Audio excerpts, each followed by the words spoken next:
Bismillahirrahmanirrahim. Assalamualaikum warahmatullahi wabarakatuh. Waalaikumsalam warahmatullahi wabarakatuh. Alhamdulillah. Alhamdulillahilladzi bi ni'matihi tatimmu shalihat. Asyhadu an la ilaha illallah wahdahu la syarika lah. Wa asyhadu anna Muhammadan abduhu wa rasuluhu la nabiyya ba'dah. Allahumma sholli ala sayyidina wa maulana Muhammadin wa ala alihi wa ashabihi ajma'in. Rabbi shrah li sadri wa yassir li amri wa hlul 'uqdatam min lisani yafqahu qawli. Rabbi a'udzu bika min hamazati syayatin wa a'udzu bika rabbi an yahdurun.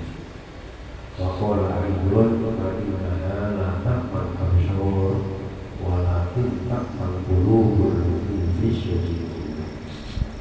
Wa qala Nabi sallallahu alaihi wasallam an Abi Hurairah radhiyallahu anhu qala qala Rasulullah sallallahu alaihi wasallam salah satu mangkunna fihi yastakmilu imanahu rajulun la yaqafu fillahi lawmata laim wa la yurahu bi syai'in min a'malil amal wa idza uridu alaihi amrun ahaduhuma lid-dunya wal akharu lil-akhirah ahharu amran akhiratu al-dunya.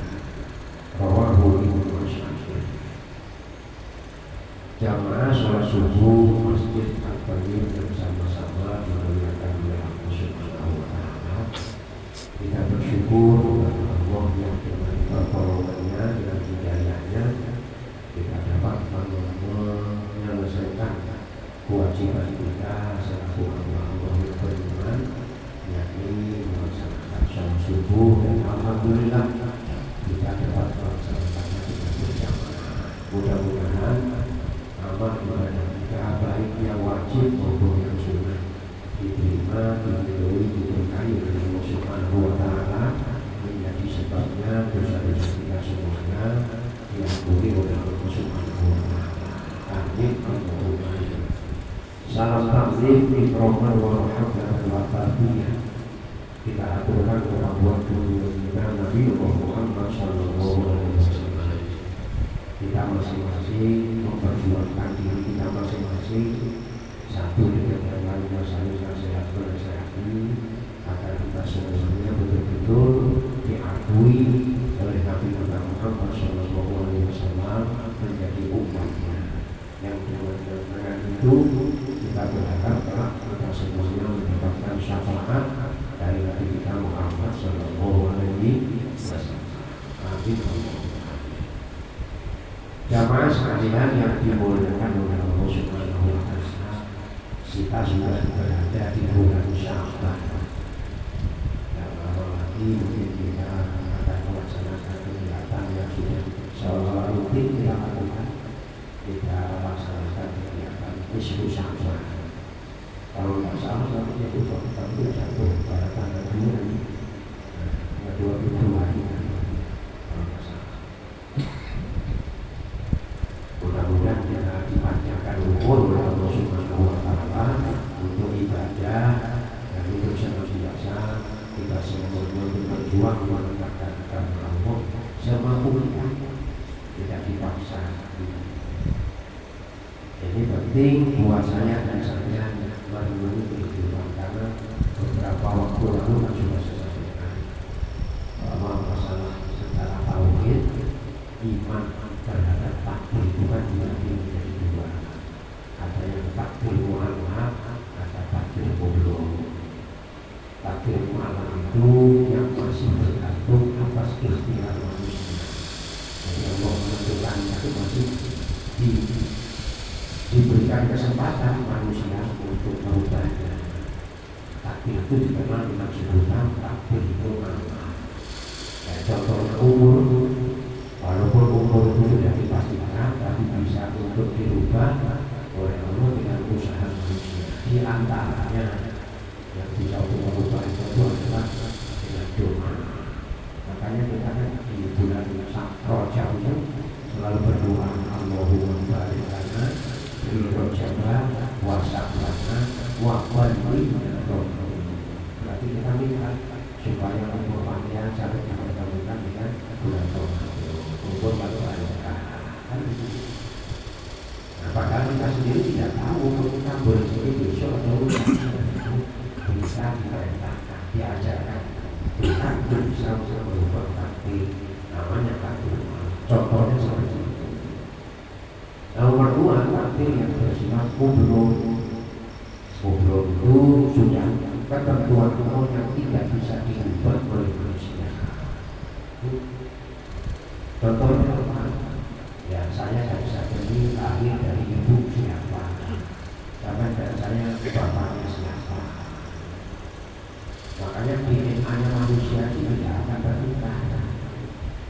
Sampai nanti siapa dulu sampai bekas apa sama kalau dikoreksi sampai masuk DNA sampai terus tidak bisa berubah dari pihak laki-laki. Makanya berhak untuk menjadi wali tidak ada pernikahan itu. Karena laki-laki itulah yang punya bahasa kita membuat. Ini penting sama-sama apa namanya kita pahami bahwa masalah yang demikian itu menjadi bagian kepentingan kita, termasuk saya dan saya ini seandainya bisa memilih, mungkin sama-sama jadi begini, mungkin begitunya mau jadi anaknya Pak Prabowo atau anaknya Jokowi, apa jadi presiden kan nyaman. Tapi karena sampai dan saya tidak bisa memilih, sudah ketentuan Allah, maka kita harus ikhlas, ridho terhadap orang tua kita. Maka keridhaan Allah itu digantungkan atas keridhaan orang tua. Dan supaya kita mendapatkan keridhaan orang tua, maka kita harus bersikapnya baik dengan orang tua. Maka Allah mengingatkan kepada kita lewat Rasulullah. Kita dilarang untuk menyakiti hati orang tua. Tujuannya ya supaya kita hidup dapat itu. Kalau keridhaan sudah kita peroleh, insya Allah Allah meridhoi kita di dunia dan di akhirat. Mudah-mudahan ini semuanya kita akan lagi. Mudah-mudahan. Ini saya miris juga, tapi saya sudah selesai. Saya jadi guru lagi, dulu jadi guru. Mungkin dulu kalau musim yang begitu, mungkin saya sudah dilaporkan ke polisi. Kalau sekarang ada guru yang dilaporkan ke polisi, ditangkap polisi gara-gara memotong rambut anak muridnya yang warnanya yang panjang, yang pindah dipotong. Pokoknya orang tuanya untuk dilaporkan ke polisi. Jadi kalau kita tidak boleh dididik orang, tidak usah pakai di sekolah, dididik sendiri. Orang tua kalau menyerahkan pada guru itu serahkan sentuhnya, serahkan sentuhnya. Insya Allah ilmunya berubah. Ada ceritakan itu sanksi itu tujuan mogok dengan pesantren itu ngaji. Tapi oleh kiainya itu justru tidak diajari, tidak diberikan ngaji. Disuruh untuk merawat kudanya, mandikan kuda, disuruh untuk membersihkan anak kuda dan sebagainya. Tidak pernah belajar. Saking ikhlasnya dengan guru, saking ikhlasnya guru dengan muridnya, tidak usah belajar. Si sanksi itu justru bisa untuk menguasai apa yang ada pada ilmu guru. Padahal dia tidak pernah ngaji. Istilah bahasa disebut dengan murid. Allah yang murid karena dari Tuhan, maka kita belajar hidup, belajar ikhlas di dalam hidup itu sangat penting. Makanya ikhlas itu bahasanya mudah, tapi untuk menempatkan dalam diri kita itu sangat berat sekali. Karena itu yang terakhir digunakan untuk iblis menggoda kita. Itu sampai digoda untuk tidak beribadah, tidak lupa, sampai tetap beribadah. Bagaimanapun tetap sampai beribadah. Akhirnya si iblis itu berupaya bagaimana ibadah saya dan ibadah saya itu menjadi rusak digoda terus.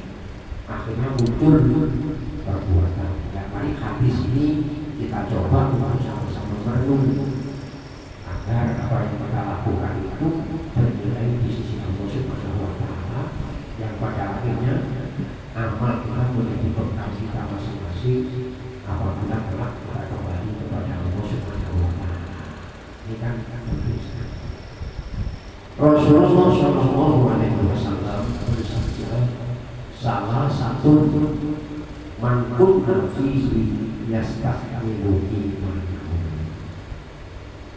Ada tiga perkara yang apabila tiga perkara itu ada pada diri kita, maka kita masuk dalam kelompok orang yang sempurna.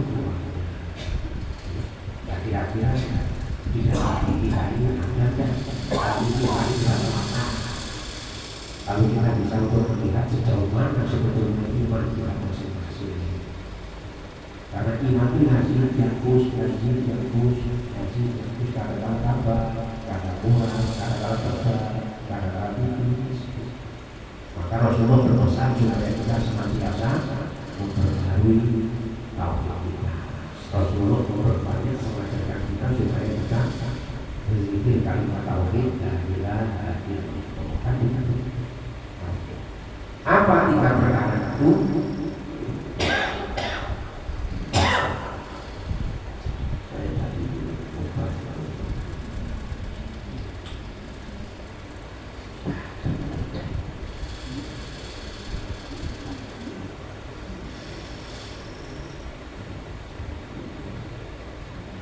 Rajulun la yakhafu fillahi lawmata laim. Laki-laki atau manusia yang di dalam melaksanakan perintah Allah tidak takut karena cacian manusia, hinaan, cacian. Selama dia melakukannya benar menurut syariat, maka dia merasa bahagia di hadapan Allah Subhanahu wa Ta'ala. Jadi di dalam melakukan amal, melakukan ibadah, semata-mata disandarkan hanya kepada Allah Subhanahu wa Ta'ala. Jadi tujuan lurusnya terhadap Allah ini ditampilkan dalam kehidupan. Lalu di dalam dirinya teringat dengan pemberitahuan Allah, faman kana yarju liqa rabbih falyamal amalan sholihan wa la yusyrik bi ibadati rabbih ahada. Jadi kita beramal baik, amal-amal yang sholih ini kita jaga, jangan sampai perbuatan amal Tuhan yang sia-sia. Maka dalam melakukannya tidak butuh pujian orang, tidak peduli dengan cacian. Maka di dalam melakukan perbuatan dirinya hati-hati. Apakah perbuatan yang kita lakukan ini menimbulkan Allah murka atau justru perbuatan yang dilakukan itu mendatangkan ridhonya Allah Subhanahu wa Ta'ala. Maka ibadah itu landasannya ilmu itu penting. Sehingga Rasulullah di dalam menerima wahyu yang pertama itu wahyu yang berkaitan dengan betapa pentingnya masalah itu. Surat Al-Alaq ayat 1 sampai 5 itu Iqra bismi rabbikal ladzi khalaq khalaqal insana min 'alaq. Iqra wa rabbukal akram alladzi 'allama bil qalam. Maka orang yang diberi ilmu itu tentu orang yang diberi oleh Allah akal dan pikiran. Maka ketika orang itu tidak diberi oleh Allah akal dan pikiran, maka dia tidak dituntut untuk beribadah. Karena apa? Maka itu dalam Quran disebutkan untuk beribadah syariat ini tidak dipaksakan. La yukallifu nafsan illa wus'aha. Laha ma kasabat wa 'alaiha ma kasabat. Ini berkaitan dengan syariat. Allah tidak membebani syariat itu. Sholat yang 5 waktu itu kalau kita fikir itu ringan dalam berpikir kita. Hidup yang 24 jam satu hari satu malam, kita diperintahkan berkewajiban sholat 5 waktu. Dan saya yakin sampai dan saya sholat pun kali sholat tidak sampai memakan waktu 10 menit. Makanya kira-kira sampai sholat maghrib ada 10 menit. Yang lalu kadang-kadang kan cuma tunggu. Adapun wiridan itu kan sunnah. Yang pokok di dalam sholat itu yang 3 rakaat. Kadang-kadang kira-kira sampai selesai 10 menit seperti kita. Mungkin kalau kita di sini sholatnya maghrib itu sampai 10 menit mungkin sudah dipanggil. Apalagi sholat subuh kalau sudah baca namanya surat As-Sajdah dengan surat Al-Fatihah itu sudah panjang 2 rakaat. Itu katakanlah kalau 10 menit itu berarti kita beribadah dalam arti makhluk itu kan cuma 50 menit itu pulang daripada 1 jam. Sementara sampai dari saya menghirup menikmati karunia Allah 24 jam. Bentuk subuh kita, makanya saking penekanannya dalam sholat itu siapa yang meninggalkan sholat termasuk golongan orang yang kafir. Dan sholat itu dijadikan pembeda, kan sudah disampaikan dulu, antara orang kafir, orang mukmin itu dibedakan dengan sholat. Maka sholat itu pokok yang sudah sering, makanya sholat diajarkan, dididik bagaimana sholat untuk menjadi makmum, sholat berjamaah itu bagaimana. Sholat berjamaah nyaman sampai menjadi makmum masbuk, tidak memenuhi Fatihahnya imam, tidak memenuhi imam membaca ayat Al-Quran surah-surah itu, sampai cuma menemui mendapati rukun iman bersama dengan rukun iman itu sudah mendapatkan nilai 1 rakaat. Sholat berjamaah itu. Tapi kalau sholat sendiri ikut farid, hukumnya berdasarkan hadis la sholat liman lam yaqra bi Fatihatil Kitab. Tidak sah sholat seseorang apabila dia sholat tidak membaca surah Fatihah. Dan surah Fatihah menjadi bagian dari rukun yang sholat. Itu berlaku untuk sholat munfarid. Kalau sholat berjamaah, makmum sholatnya sudah ditanggung oleh imam. Nah ini harus dipahami oleh kita. Maka sholat berjamaah itu nyaman. Tapi nyaman itu berat dilakukan kalau tidak dapat pertolongan dan hidayah dari Allah Subhanahu wa Ta'ala. Maka kita bisa melakukan ibadah macam ini. Kita tidak berpikir apakah dipuji orang atau dihina orang. Itu bukan tujuan kita, tapi tujuan kita adalah semata-mata untuk menggapai ridhonya Allah Subhanahu wa Ta'ala. Ini ditanam dalam hati kita. Jika sama berjalan dari rumah mulai mempersiapkan diri untuk menuju ke masjid, itu sudah merupakan bagian amal ibadah. Langkah-langkah sampai dari rumah ke masjid ini sudah merupakan bagian dari mendapatkan ampunan atas dosa-dosa kita. Nah, setan juga menggoda. Lalu akhirnya muncul apa kata Nabi yang kedua? Kalau kita bisa menjaga diri, bahwa diri kita di dalam beribadah tidak lagi berpikir tentang masalah cacian orang atau pujian orang, nah itu kita sempurna iman. Baru santun. Lalu yang nomor 2 itu apa? Wala yuroku bisa min amali. Di dalam melakukan amalnya tidak lebih itu dipandang, tidak hanya. Nah, ini kan perlu kebersihan hati. Apapun amal yang kita lakukan. Jadi seringkali saya katakan, kalau kita bisa melakukan perbuatan baik, itu kita tanamkan dalam diri kita seolah-olah kita tidak melakukan kebaikan. Biarlah Allah seperti itu. Bukan kita minta nilai itu. Nah biasanya kita manusia ini kan suka untuk melakukan kebaikan kita, dan kadang-kadang kita berbuat baik itu untuk mendapatkan balasan kebaikan dari orang. Padahal kita berbuat baik ini atas perintahnya Allah yang disampaikan lewat Rasulullah Muhammad SAW. Tujuannya kita menggapai rahmatnya, ridhonya Allah Subhanahu Wa Taala. Ini kan ada. Maka riya sifat yang demikian itu dimunculkan oleh iblis untuk menggoda kita. Dan ini Rasulullah memberitahu salah satu makhluk nabi yastaghfiru imanahu. Apabila kita bisa menjaga, kita berhati di dalam kehidupan kita, maka kita digolongkan orang yang sempurna imannya. Nanti kan kita lihat kita apalagi termasuk saya ini berat di bulan Rajab ke sana kemarin itu kami tidak dituntut dengan hati yang bersih, akhirnya muncul rasa riaknya, muncul rasa ujungnya, dipalingkan oleh iblis, dipalingkan. Akhirnya macam-macam yang ada dalam hati itu. Makanya berat sekali kita belajar untuk menjadikan diri kita sama-sama kita. Lalu apa yang bisa untuk kita jadikan landasan agar kita itu menjadi orang yang ikhlas?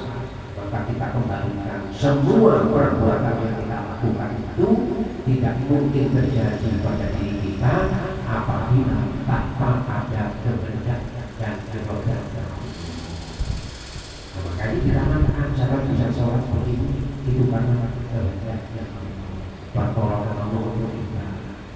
Yang sering saya katakan, kalau tidak mendapatkan pertolongan dan hidayah dari Allah, sekalipun kita dengan tetap ibadah, berikan pertolongan. Selalu dengan dapat ibadah, namanya hidayah dari Allah. Nah, kalau sampai jauh, tapi hidayah dari Allah sama seolah-olah sama dipanggil gitu. Oh, waktunya cukup, waktu dipanggil. Karena merasa bahwa ibadah itu keperluan kita.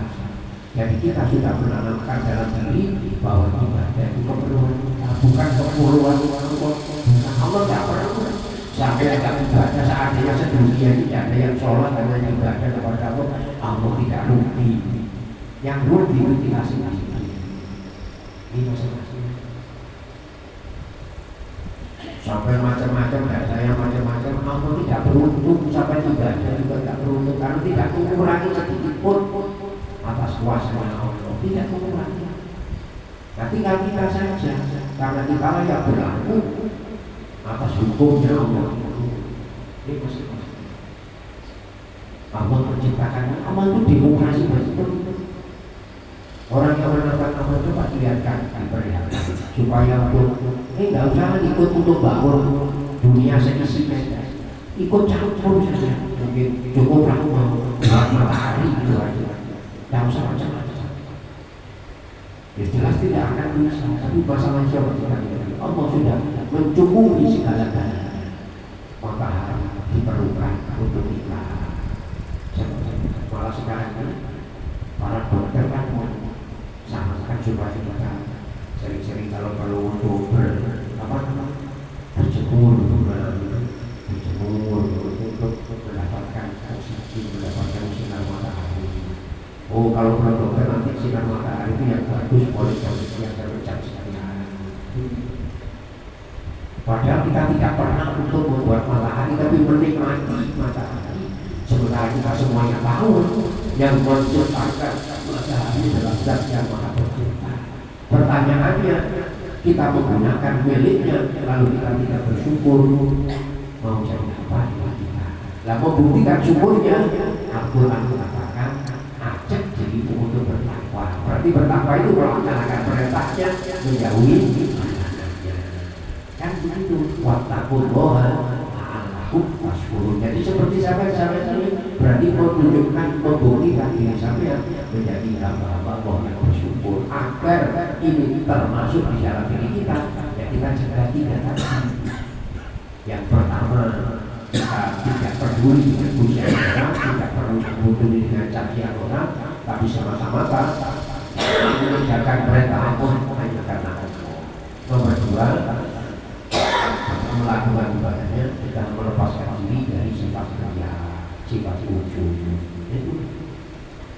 Yang nomor 3, nah ini berarti yang nomor 3 semuanya sih berat, tapi kita dengan kekuatan iman insya Allah.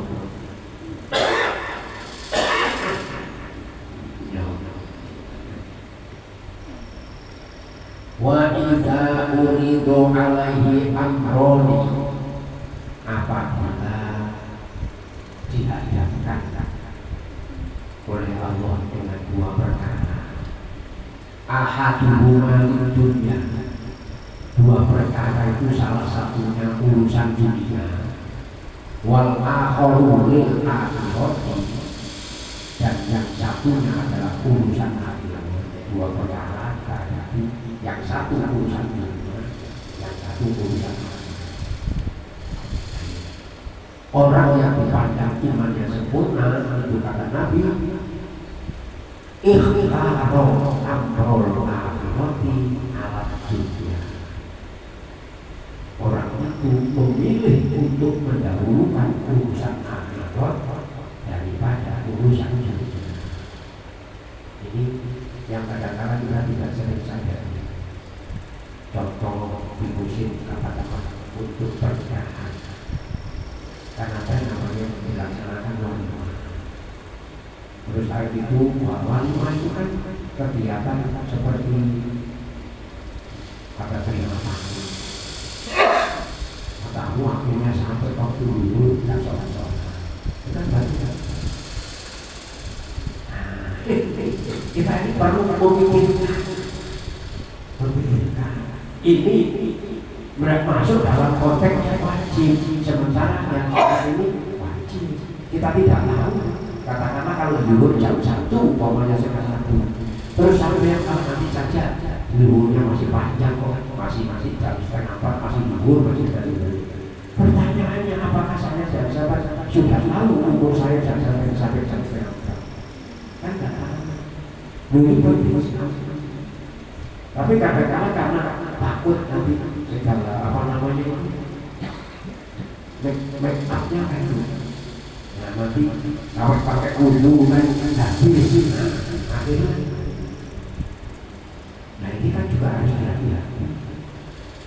Urusan masalah yang berkaitan dengan dunia jangan sampai mengalahkan urusan akhirat.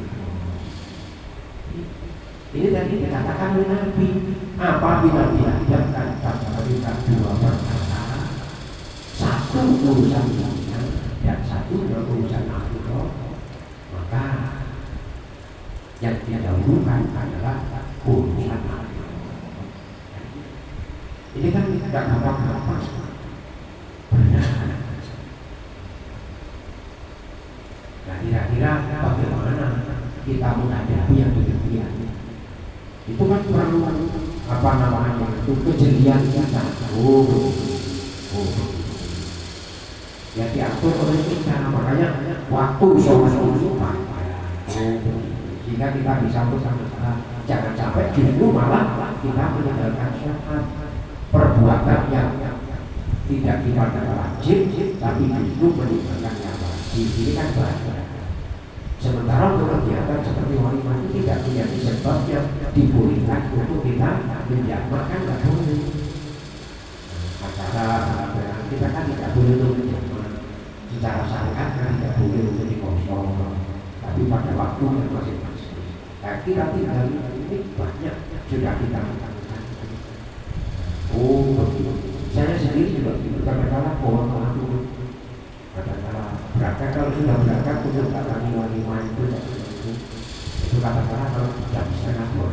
Jadi kadang-kadang di tempat orang ada luhur, kita kadang-kadang pagi asik juga makan ilmu.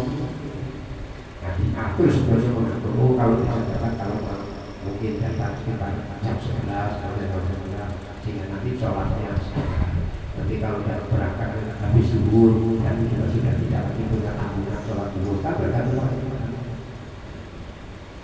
Hal-hal ini penting karena semuanya tadi miliknya Allah, termasuk kehidupan kita. Maka Rasulullah mengajarkan kepada kita, apabila kita dihadapkan dengan 2 perkara tadi, yang pertama urusan masalah dunia dan yang kedua urusan akhirat, sampai bisa untuk membedakan mana yang urusan dunia, mana yang urusan akhirat. Nah ketika dia katakan begini, maka kata Nabi, orang yang imannya dimakan kuat, kokoh, sempurna, maka orang itu mendahulukan untuk urusan akhirat. Dan sholat itu urusan akhirat, urusan kita di hadapan Allah Subhanahu wa Ta'ala. Contoh kita sedekah itu sunnah sedekah. Dalam arti sedekah yang bukan bermakna zakat berdasarkan ayat Al-Quran surat At-Taubah itu innamas shadaqatu lil fuqara wal masakin wal amilina 'alaiha, itu sedekah bermakna zakat. Nanti zakatnya ada zakat harta, ada zakat fitrah, kan begitu. Tapi sedekah yang lain yang dalam arti sunnah, terus sampai punya hutang, maka sedekah tidak boleh didahulukan. Yang diutamakan adalah bagaimana supaya bisa menyelesaikan hutang. Karena menyelesaikan hutang itu wajib hukum. Sedekah dalam hal ini hukumnya sunnah. Jangan sedekah yang dilaksanakan tapi hutangnya dibiarkan. Hutang diselesaikan dulu. Ini penting. Mudah-mudahan kita semuanya selalu mendapatkan keridhaan Allah. Ini tadi yang ketiga adalah wa idza uridu alaihi amroni ahaduhuma lid dunya wal akharu lil akhirati iftaro amrul akhirati ala dunya. Maka orang itu memilih urusan akhirat dibandingkan urusan dunia. Nah kira-kira saya dapat sampai semuanya bagaimana?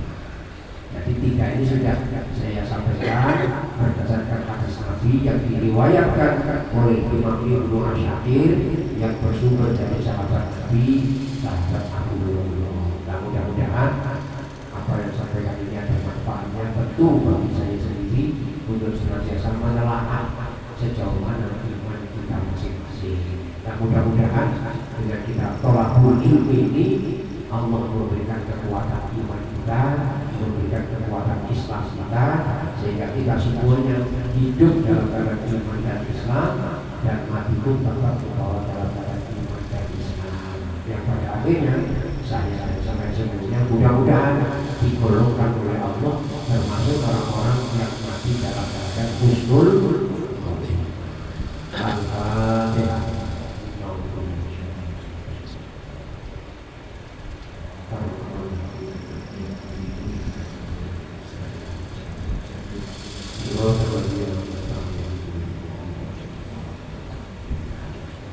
Amin ya rabbal alamin. Bismillahirrahmanirrahim. Allahumma shalli ala sayyidina Muhammadin wa ala alihi alhamdulillahi alamin. Allahumma inna nas'aluka al-iman wa al-taqwa wa al-yaqin syarrikum wa rizqan wasi'an halal tayyiban